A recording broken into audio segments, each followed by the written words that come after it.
Good morning. Welcome to Soul of Travel. I'm so excited today to be bringing my guest to the show from Seattle, which is my happy place, and I'm always good to energetically connect. Jennifer Spatz is the founder of Global Family Travels and the CEO. And so we are talking a little bit about family travel, which is exciting for me because I have 3 young girls, and then also community-based tourism and sustainable tourism. So Jennifer, I'm going to have you go ahead and introduce yourself and just give us a little background around Global Family Travels, and then we'll go from there.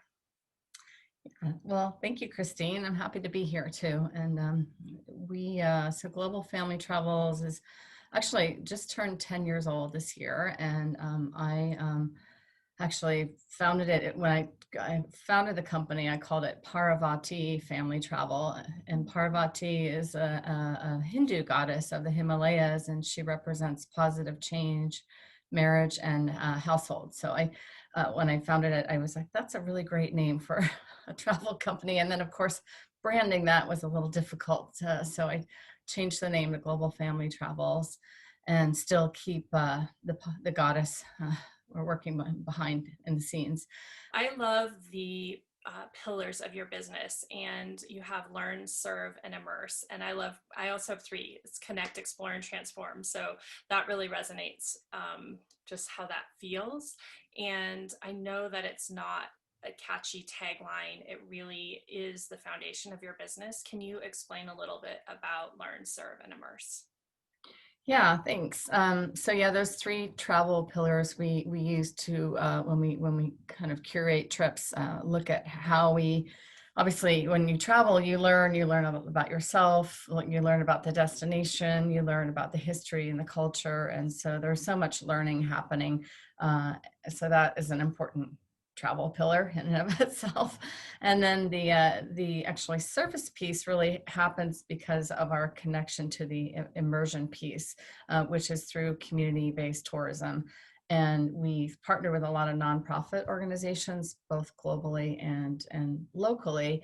And those, like Seattle has a lot of philanthropic organizations. So we're really blessed to work with some amazing organizations that support access to clean water, girls' education, quality education in remote villages. So we align a lot of our trips around those types of learnings. And the United Nations Sustainable Development Goals, there are 17 goals. The ultimate goal is to alleviate poverty.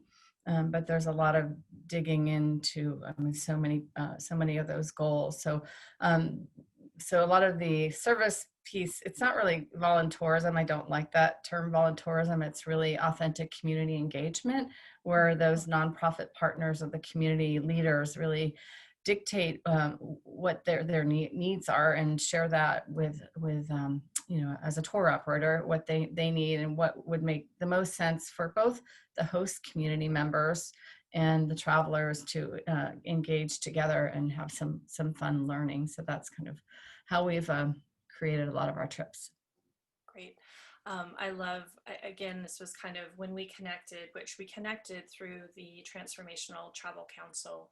And when I learned about your business, first I was excited because I said, the family travel was something that brought me to it. And then I realized your business platform and these pillars, and they're so aligned with how I see travel can be a force for good in the world. And I also connect with artisan groups and nonprofit organizations and tie my trips to that because, like you said, it creates the opportunity for this authentic connection. And it is service and it isn't service. And I think that's a really nice place for us to have a moment of conversation, because when I first started in travel, I was really intrigued by volunteerism and volunteer tourism. And it seemed like my best answer because I had always had this philanthropic drive. I loved to travel and I wanted to jump on that bandwagon. And then the more I researched and understood that it can be good and it can be less good. And I think that's really confusing sometimes for people when they hear about it or they want to get intentional and mindful about how they're traveling, it does seem like an easy answer. And I don't know if there's a real easy way to explain, but just understanding, I guess, who you're traveling with, how they're connected to the community, and how that impact ripples out is what is really important. So I don't know if you could share a little bit about that point. Yeah, so really great conversation piece. I love talking about this because I really believe in shaping global citizens when you do travel on the one hand, and kind of learning um, the needs of the community and actually in your own community as well. And so we're able to do that authentically. But I'll give you an example, and that might kind of answer your question. So one of the first trips we ever did was we support a school in the Himalayas called the Siddhartha School, and it's in Ladakh, India. This is the background, my happy place too. And so we actually brought travelers over, but we had a little village cleanup where we brought used digital cameras, and we donated the cameras to the kids, but we or the school, but we taught the children how to use the cameras as we did the village cleanup. So it was really a fun and engaging project. But this little village, which is a trekking village, had a lot of trekkers. There were no waste bins, so people threw their water bottles and bags of chips and things like that or in the running stream. So we actually filled up 30 garbage bags, really big garbage bags with the school children. And then as we were going along, took photos of the garbage and the waste. And it just was very impactful. I mean, for both the school children and the visitors. And recognizing there was really no place to put this waste. And so we buried it in the school ground.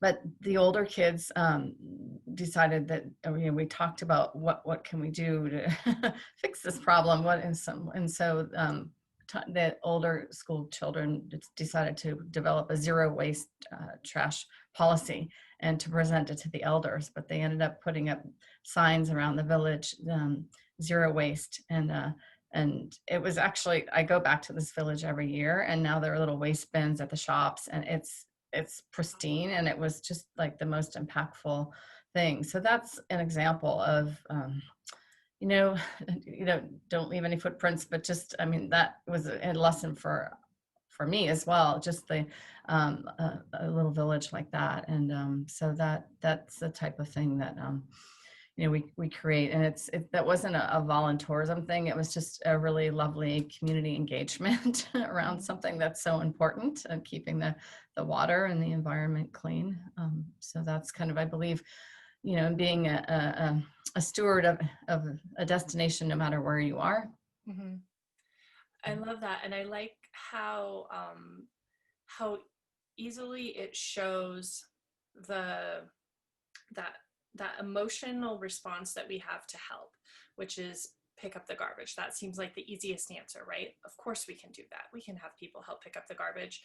And if you look at it on a bigger picture, then what do we do with the garbage? Like, we had our emotional response, we jumped in and helped, but we didn't think it all the way through the action plan and what else can we do, and then how do we bring the community into solving the problem, because they're the ones that live there and they're the ones that likely have the answers. So I think that's such a beautiful example.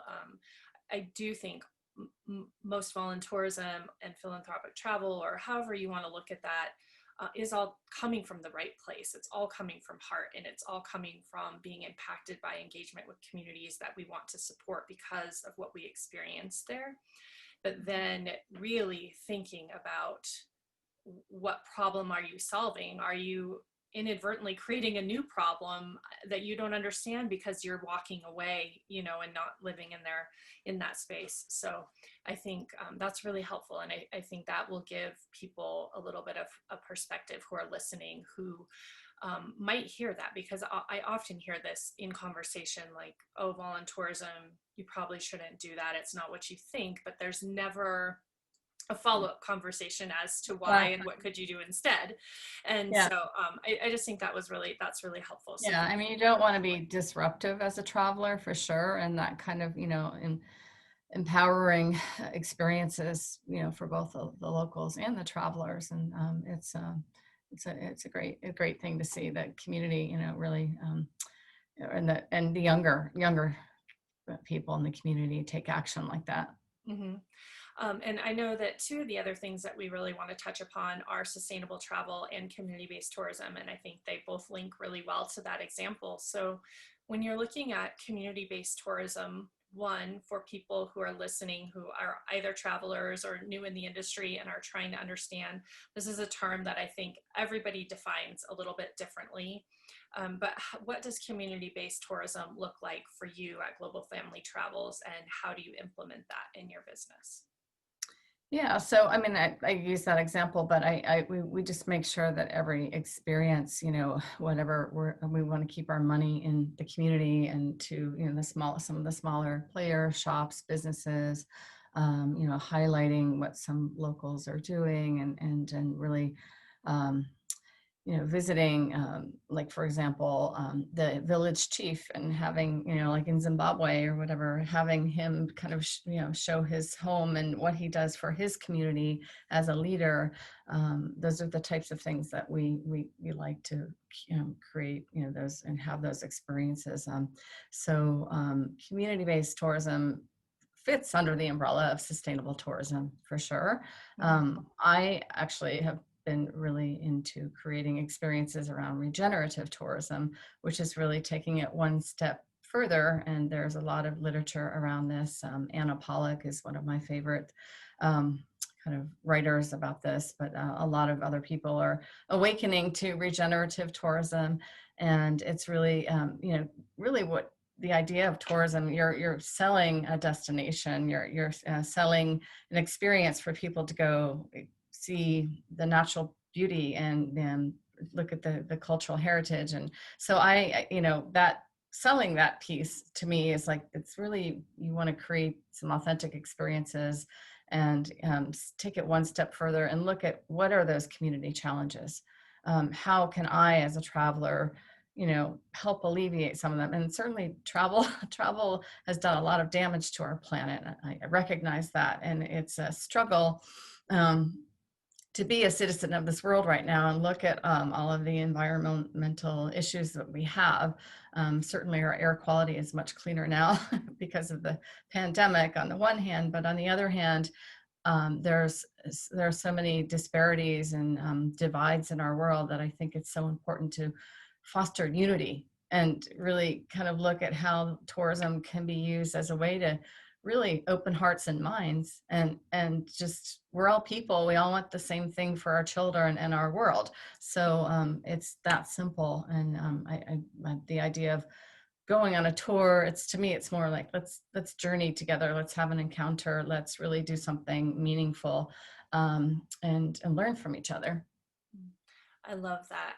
I have been really feeling in my heart that when people begin to travel again, that they're going to be seeking these really meaningful travel experiences, because we have seen the impact of travel. And in order to offset that, it seems like we should be expecting more out of it. It shouldn't be frivolous, and it shouldn't be this like offhanded experience. It should really be with a purpose, and whether that purpose is cultural engagement or cultural preservation,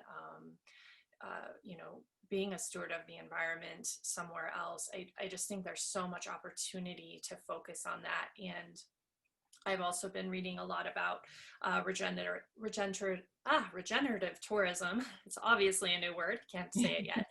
And why that's important, because I've always focused on sustainable tourism. That's just where I started out in this industry, and it never left me. I've always felt that was important, but I love this idea of taking it one level further. So we can have this intention, but we really need this action to kind of come full circle. And so I love that this is, again, something else that's emerging out of this space and time. And I think a lot of us who are in the travel industry, and I think you and I talked about this when we met earlier, but we're in this industry because we love showing the world to other people, and the beauty and the magic of these corners that we've been able to explore.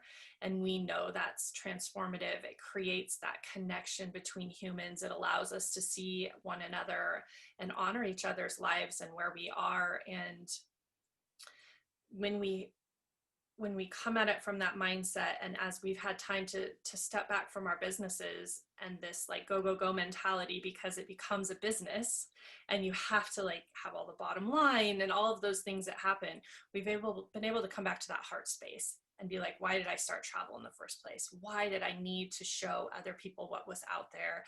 And so I feel like that ties into this regenerative practice of and purpose. And so I just really have this big grand vision for what tourism gets to be after this time and space. And I'm grateful for operators like you who have been doing that all along. But I just think that we are really poised for the need for this type of service.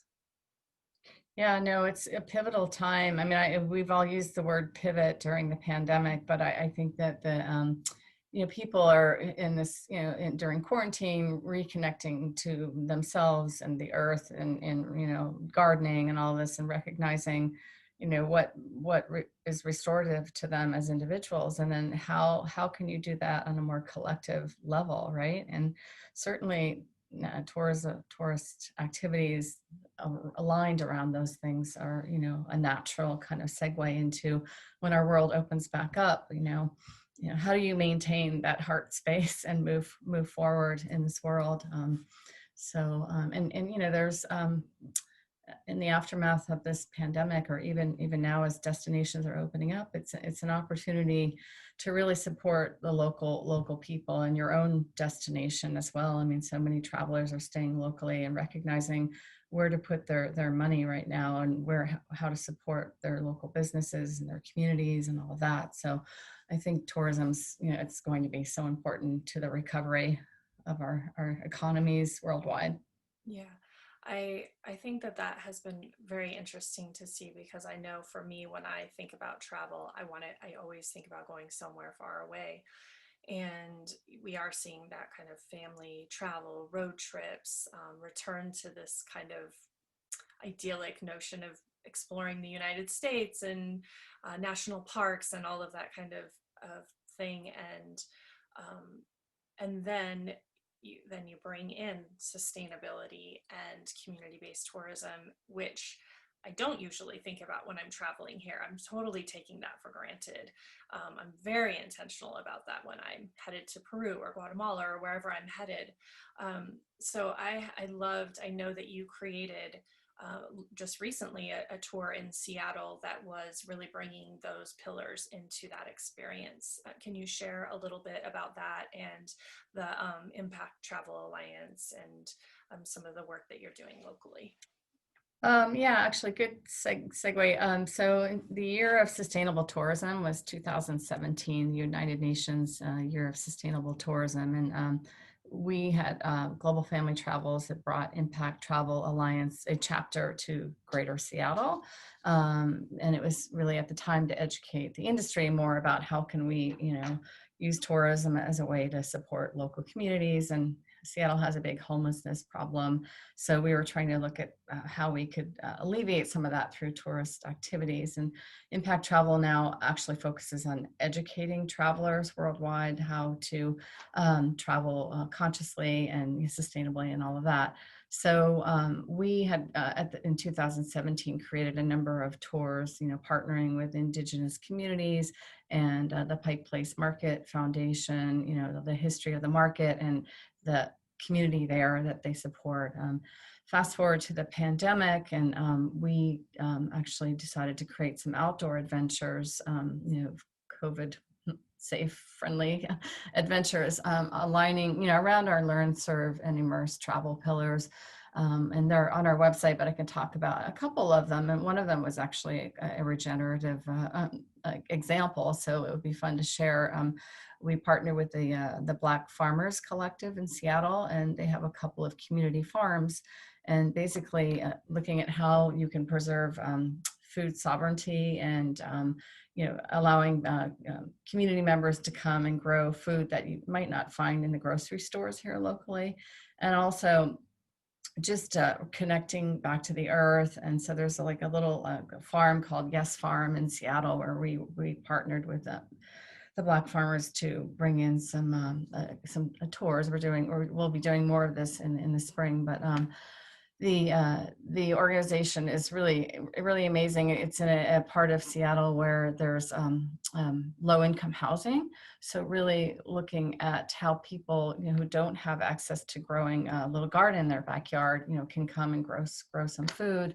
It's really a lovely experience, and I've learned so much this summer with 3 interns doing a lot of history around Seattle's how Seattle was settled, and the indigenous wisdom, and all of how our land and waterways changed as a result of some of the the search for timber and coal to get them out and trade. So we're actually creating another trip around Lake Union by Lime Bike, a little scavenger hunt around a coloring book theme, and some other tours like that. So that gives families the opportunity to explore and support businesses in our own backyard here.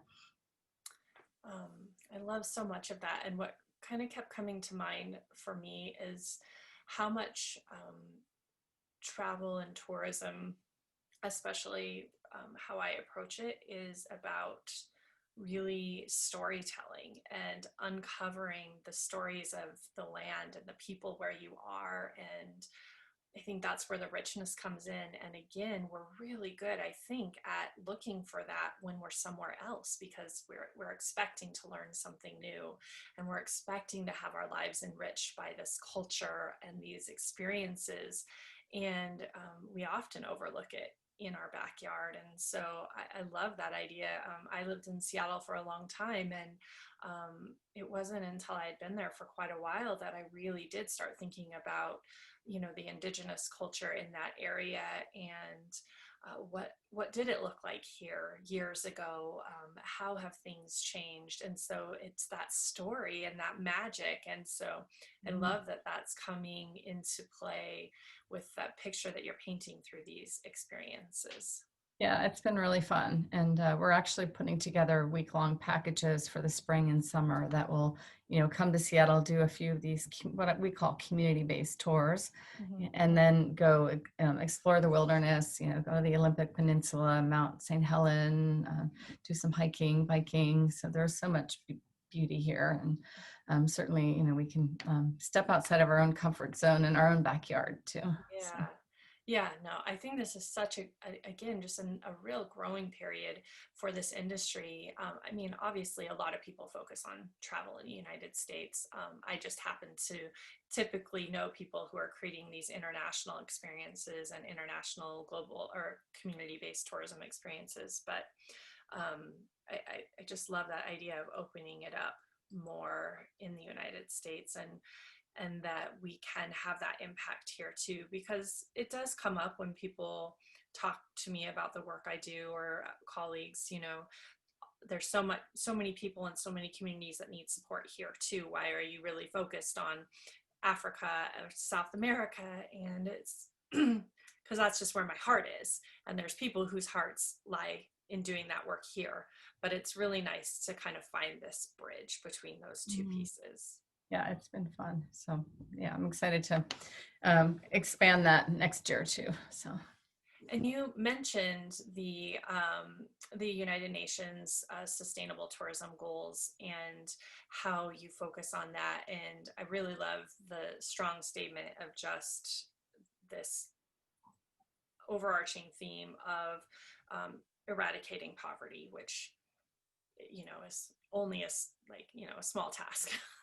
It seems impossible, but I love these pillars. And if you wouldn't mind just bringing in a little bit how that has worked in your business and how you've created action items in that direction.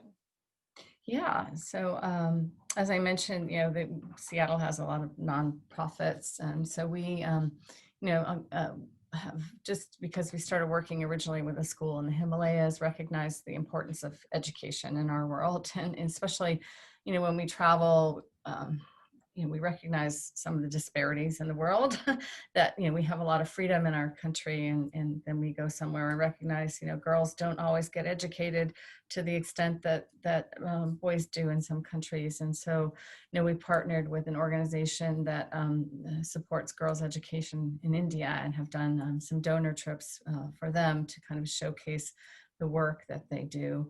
And visiting the schools and the donors that the donors support. That's one example. We're doing a trip to Bali. Actually, my last trip before the pandemic was to Bali, and I did a shorter version of this trip, but I learned Serve Immerse in Bali, where we're looking at the challenges to clean water, access to clean water, and partnering with a lot of nonprofits there around life underwater and clean water and sanitation, which are two of the global goals. Mm-hmm.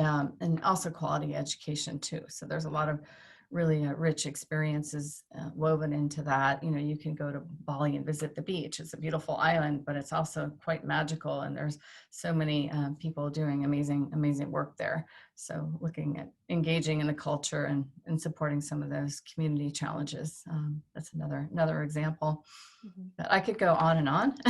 So, I mean, I'm happy to, because this is my happy space as well. And I just think it's so important. And I think for people like you and I, this is something we're thinking about all the time. So I think we almost have this feeling like everybody else is thinking about it all the time, and they aren't, which I have found as I go to other, larger travel events, and realize that I might be one of very few vendors having these conversations with people looking at travel. And so it's part of why I created Soul of Travel, is I really wanted to showcase people who are doing this work with their businesses and who are using travel as this real vehicle for impact. So I think it's so important, and I'm really grateful for you sharing your experiences and how you do bring this to your business. Interestingly, one of my second to last trip before I wasn't traveling was to Bali as well. Oh. And it was really magical. I felt like the minute I landed in this magic bubble. Like, it just was, the energy and the spirit of that destination is really is palpable. Like, yeah, and the people live that whole Hindu animism. It's just it is really magical too, especially that we went to the local banjars and learned how to play the instruments that they play there, and made some batik, and just really did so many cool immersive experiences.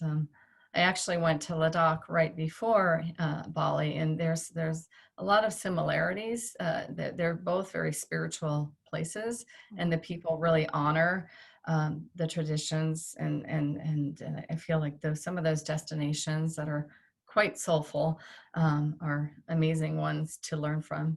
Mm-hmm. Yeah, I think it's a lot of people think of Bali and they just think of the beaches and the escape and this kind of romantic picture in their mind of what a destination might be like and what that destination is. And to be honest, that's how I knew it before I went there as well. And it just became so much richer. So I just love that process of travel, of what it does for us and how it allows us to see the world. And one of my favorite things to talk about with people on the show is, what was one of your most transformative travel experiences, or how did you know this is how you wanted to spend your life working and sharing the world with others? Yeah, well, I'll start with your second question first, or answer that, because I grew up actually traveling the world with my own family. My dad was in foreign service, and from the age of 6 months, lived in Germany and mostly in Europe, but Taiwan and Turkey, and just went to international schools, and actually went to a French school. And so travel really shaped me as a person, and I just get itchy feet every 6 months, or when I need to do something big. But having children satisfied that for a little bit, and then afterwards I recognized I was working in the corporate world, and I also worked I have an anthropology degree and worked in the international development world. So some of the educational background and the travel background really kind of made me realize, I really am not doing what I feel my purpose is. And I love connecting people. I recognize people's, like that, oh, this person has with this in common with this person, they need to meet. And so I have somehow managed to do that on a global scale, connecting to nonprofits and people and globally. And I have to say, Christine, that developing Global Family Travels was almost a spiritual experience for me, in the sense that I was in a group of women, and a friend of mine was writing a book, Finding Soulful Work, Purposeful Work. And we all sort of had to set our intentions. And I was at a pivotal point in my career. And I was taking an online photography course, and there were so many travel photography classes. And I was like, oh, I want to do that. But with young kids, how do I do that? And then I was like, a little light bulb went on. I was like, I could create my own company. And so be careful what you wish for. So I shared that in my little Power of Intention, soulful group. And they were like, oh, great idea. Creating trips for families with young kids to go and experience the world and kind of, go travel with purpose.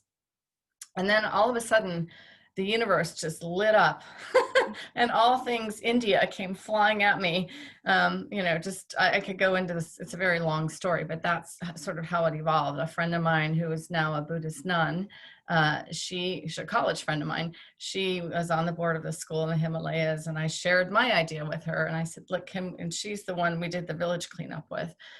So that's how it all got started. And then slowly have added other destinations on and looking at, connecting with other people. But it's interesting how something will show up and it'll give you a nudge, and then, okay, let's add this destination because this nonprofit partner in Nepal is helping to support education for people with disabilities. And, and so it's evolved like that. And so I'll answer your first question now about the most transformative trip. And I actually have, I talk about Ladakh a lot just because it's a place of a lot of Tibetan refugees have gone, and very Buddhist culture. And it actually became a new state of India last year. And I actually was on a month-long trip. That was the one that I ended up in Bali on the second half. But was scouting out, meeting partners in India for some of our tours, and went to Ladakh. And there happened to be a conference called the Economics of Happiness Conference that was put on by Local Futures, which is an amazing organization.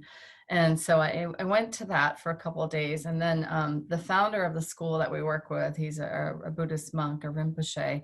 He was invited to go to the inauguration, actually to commemorate the Ladakh's being a new state at a Buddhist monastery.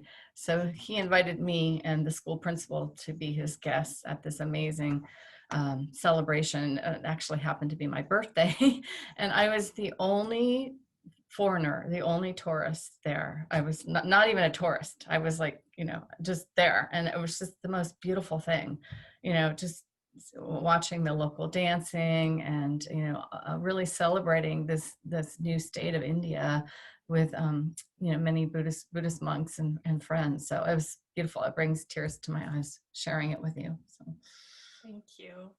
I think for me, travel has really become about magic, and I totally understand that alignment and how things just start unwrapping and unfolding and presenting themselves, and in business and as we travel. I've had certain trips where you just kind of feel that like you just had to get there and the universe already had everything else planned for you. And sometimes it's really powerful and challenging, or powerful and beautiful, but there's all these things that you just keep learning and growing on rapid fire. And I interesting. love that. Somebody told me that I would be using my anthropology degree and my international development, as well as I have a master's in agricultural economics, and reconnecting to the earth now, and just I'm like, I studied all of those things for some higher purpose, and Right. it's all kind of meant to be, it's a beautiful thing. I actually just wrote that down. That is something that I have loved so much about these conversations, is meeting so many people who on the surface, if you just look at, and I'm one of them, if you look at the degrees and the things I've studied, you're like, what are you doing? Like, there's something here and there's something here and there's something here and then there's something here. And then I go back there and it doesn't make sense on paper. And then all of a sudden, it just like falls in line. Like, I actually had forgotten that I started as a journalism major in college, and someone said, "Oh, well, my so and so was like, I didn't realize you were a journalist too." And I'm like, "I'm not a journalist." They're like, "Well, you're doing all these interviews on Soul of Travel, and you're doing these. That's you have this journalistic." And I was, Investigating. Yeah. yeah, I'm like, oh, yeah, that totally is falling into here. And I had forgotten that was a part of who I was. But in this community of travelers and a lot of the people I've interviewed, they have these just like these really intense passions, and they follow them, and wearing all these hats. And then all of a sudden it clicks and it becomes a thing where you're like, I don't know how feminism, global photography, event planning, and sustainability are going to come together. And then all of a sudden, it just really makes sense. Yeah. And I love seeing, again, that magic happen. Yeah. That's really And neat. the other thing that I think is really inspiring, and especially focusing on voices of women in this industry, I think it's a hurdle that's overcome often, is how do we live this purposeful life and often be a partner and a parent and have all these obligations. And I love seeing how that happens and how it gets pulled into the fold. And I had the same moment, like, how am I going to do this with children? That's crazy. And then I just thought, well, I can create these mother and daughter travel experiences because I want them for my children. And I know there must be other parents craving that. And the first travel show I went to, I had all these things I was offering, and every person who had that like really powerful connection to me or my business were people who wanted that mother and daughter travel experience. And so I just love how you shared that, where we often think that might be the thing holding us back, but it really might be the thing that allows us to move forward. And Yeah, that's and I think part of it was, I know I was comfortable traveling because I did so with my own family as a child. So I didn't have, a lot of people have that first fear of that. I mean, a fear of that big first trip. I mean, I have clients who are going to Costa Rica pretty soon, and they're not just with COVID, but just it's like a big deal. And so navigating that with children, and making sure you're safe, and how do you also expose your kids to the beauty of the world, and encourage them to get outside of their comfort zone, and how they learn. So we kind of give people some journal prompts and some questions as you're traveling. And the important thing, I really feel like when people come back, you can't just not like just end the trip there. It's forever in your heart. And I feel like it's a privilege to travel and really sharing that what you've learned, even with just a friend or two, or on social media. It's something I feel like it's so important, that storytelling piece. And kind of inspiring your own children how you can be a global citizen. And we've gone, and my son's played soccer in the slums of Mumbai, and with school children, and other places where there's a lot of tools, the photography tool, the soccer ball tool. Even if you don't speak the same language, you can use those to create those cross-cultural connections. We built a soccer field that also is a community space in Nicaragua, and played soccer with the kids afterwards, but actually made that out of cement. And that was like another beautiful thing. So to see young kids engaging that, from different cultures like that, it's really a lovely thing to, you help create those bonds with your own family when you travel too. And it's not just traveling you as a unit, you come back after the day and share your experiences together. And I feel helps foster connection with your own family. Yeah, there were so many moments in that that I think are really, really important.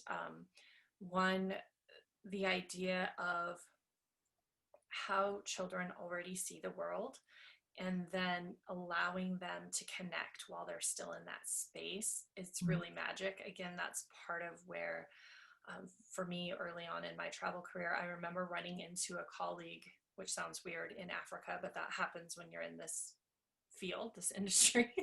You just randomly run into people in Uganda, and they were there with he was there with his children, and we were in the slums visiting a project, and seeing his children play with the children there was this moment of like brilliance in my mind that this is how I will parent. I didn't have children then, but I was like, this is how I want them to see the world, because there was just this beautiful connection that was just pure. There was no layers that they were peeling back. They were just connecting as people to people, playing and playing. It was just really true and really beautiful. And then taking that up a notch, that's how I want to connect when I travel, is just to share space with someone, how they live, where they live, without manufacturing something. Just that's why I love that idea of just picking up garbage together. All of a sudden you have these conversations,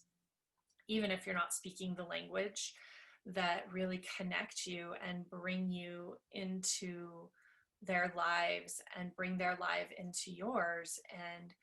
And then you become an advocate for them in your heart. You just show up differently when you think about those places, and it Definitely. creates this web and this That's tapestry. that's a transformative piece, really. I mean, it's in your heart, and it's, it's so important to share. Yeah, and that's the other thing I wanted to acknowledge, was the sharing, because I think in our culture, we have such a limited window for travel. We hurry up and we get it done, and then we come home and hopefully we unpack our suitcase. Maybe we don't. Maybe we print the pictures. Maybe we never do. And it's like so fleeting. And really, the power is in kind of reconnecting to that experience. And so I love the idea of having journaling prompts. I do that too, where you can go back, because you forget how you feel. You think you're not going to forget how you feel, and you might forget. And there's things you overlook as you get back into your life. And then sharing that story, you ignite that dream for somebody else. They maybe never thought they could go to Costa Rica, but you did. And so that opens the door and gives them permission for that experience, or to have that dream that maybe they were quieting. And so I think the storytelling and the reflecting and bringing the journey well past the day that you get back home is really important. So thank you for bringing that into the conversation. Yeah, nowadays it's all happening virtually, right? Yeah, It's yes. cross-cultural conversations. Yeah. But Which actually I have been, again, if you want to look at these kind of magic things that have happened out of this time, with launching Solo Travel, I've been able to connect with so many people I wouldn't have time to have Mhm. connected with, yourself included, and just really creating even more community, which initially I thought couldn't happen, but it really can. And so I think it's showing us other ways to bring these aspects of connection and transformation and social impact into our lives beyond travel. So I think that's Yeah, valuable. our world is certainly smaller right now. Yes. Yeah. And It's more connected in a sense, but Yeah, yeah, it's just such an interesting dynamic, and I can't wait to be reflecting on it 5 years from when this yeah, ends, for many reasons. before, yeah, exactly. Well, Jennifer, I am so grateful that you carved out the time for this conversation. I think that I learned so much and was inspired. The last thing I have is just kind of a light space for some rapid fire questions, which I think is just a fun way for listeners to get to know you, get to know how people who live in the space of travel. So if you'll play along with me, Sure. the It's first an question I honor, an have is, honor for me too. Thank you. oh yeah, you're welcome. What is your favorite book or movie that offers you a travel escape or inspires you to adventure? Okay, so I am an avid reader of National Geographic. Subscribe monthly and get my hard copy. Not many magazines come in my hand, but I love I mean, yeah, as far as inspiring travel, that's my go-to. Oh, that just painted this picture. I remember being really little and seeing the row of National Geographics at the library and picking them up and just thinking, what books are these? Thinking they weren't real because it was so magical. And yeah, I had forgot about that moment. So Yeah. thank you. What is always in your suitcase? Well, what I carry out, I mean, hand carry on the airplane, and a water bottle. I always bring that with me, but it's obviously not packed because it's Mhm. with me on the flight. Um, I travel to places like India and Africa, so I have a good little medical bag of things that, kind of ailments for whatever, deli belly, other things that you might want to call it. But that's not something that but yeah, just to keep sustainability at top of mind. Just when a water bottle comes back home with me after a long trip, I'm always like, okay, I did it. It's just making sure that I'm minimizing my footprint and not using plastic water bottles. Yeah, that's the one thing I encourage people to is no single-use plastic on a trip and starting with the water bottle. I feel like that's a really great way. And then also, I have a water purification bottle, which I'm sure you probably do too. I love that. It's so empowering to know that you can have that Yeah. Well, when you now they're need it. making water bottles with the actual water filter, in it, which is amazing. So I give those to gifts as for my clients when they travel to places like that to Yeah. filter the water. What has been your favorite destination?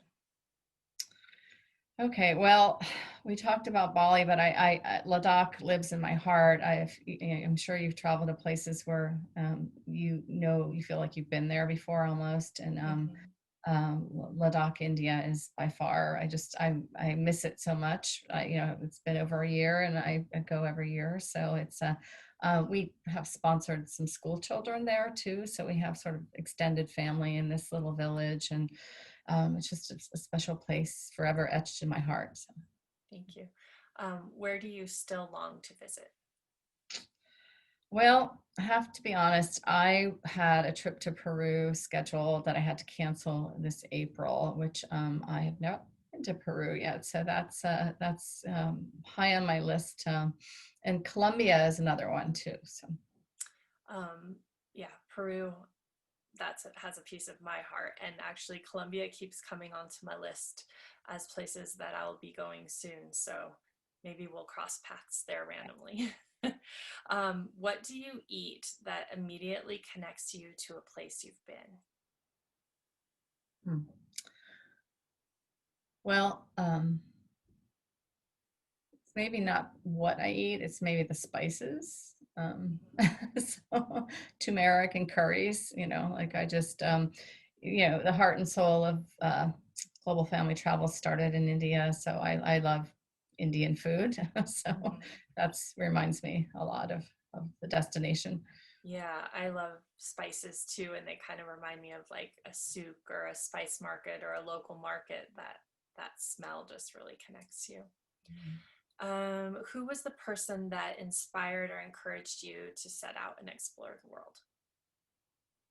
My parents. I Yeah. have to thank them.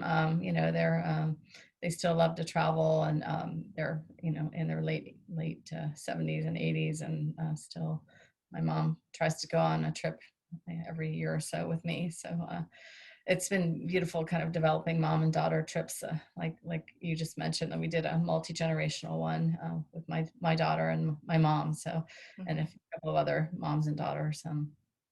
And so just to have so many great memories of traveling as a family. And yeah. Yeah, it's powerful. If you could take an adventure with one person, fictional or real, past or alive, who would it be? Well, that's a good question. um, I am just a big fan of His Holiness the Dalai Lama. And he smiles, and he's just the most amazing, compassionate human being, a living Buddha. And I think I just having time with him would be incredible on a trip. Yeah. Thank you.